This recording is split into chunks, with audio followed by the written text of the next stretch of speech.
why does it matter to Andgo? What does it matter to the work that we're doing? Folks are desperate. Organizations are desperate to give time back. This concept of time. So when we look at, okay, well, how is our makeup currently being deployed? What are the different categories and concepts of time that we can give? And of course, there's sort of your natural one that you look at around giving time back, like looking at your workflows, what you're doing, how you're spending your time. Can other people do this work? Instead of taking 6 steps, look at the 6 Sigma lean process as far as like, how do we move and arrange the work environment so that, you can get more out of it. And so that's certainly a big area. There's this other one around like team composition, like, do nurses have to do that work? Are there other folks in the organization who could do that work? Where are your bottlenecks? And can you adjust the team composition for care delivery to get more and maybe reduce some of the strain on some of these bottlenecks? The other aspect is time utilization.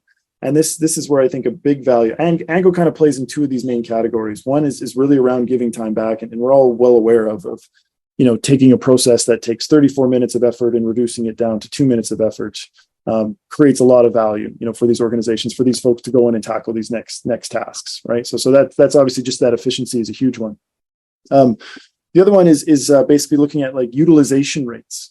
Who within your employees you're able to utilize, and this is where I think Andgo is really, there's a bit of an untapped opportunity here in being able to express, articulate, also track this. And what I mean by this is like when we look at like the workforce of our customers, there's multiple segments, right? You have your full-time staff, you have your part-time staff, you have your casual staff, you have your different occupations within there, and so being able to understand your utilization rate within each of these different segments of your workforce is something that is going to go a long way into recognize, hey, here's opportunities to create higher utilization rates. So a couple examples, one, the average nursing age, and I think I've said this before, so I'm repeating it again here, but the average nursing age is 52 years old, and the prospect of those folks picking up night shifts, people that are nearing retirement, the thought of like 12-hour night shift or an 8-hour night shift. And this is really kind of this idea around flexibility. Scheduling in healthcare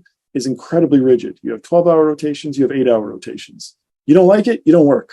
Like this is it, which is sort of strange because there's probably a lot of people out there that would like to work, but maybe work 6 hours or maybe work in the afternoon. And because of these scheduling practices, they're sort of turned away. And so this sort of leads to that acceptance or appreciation or sort of that burnout.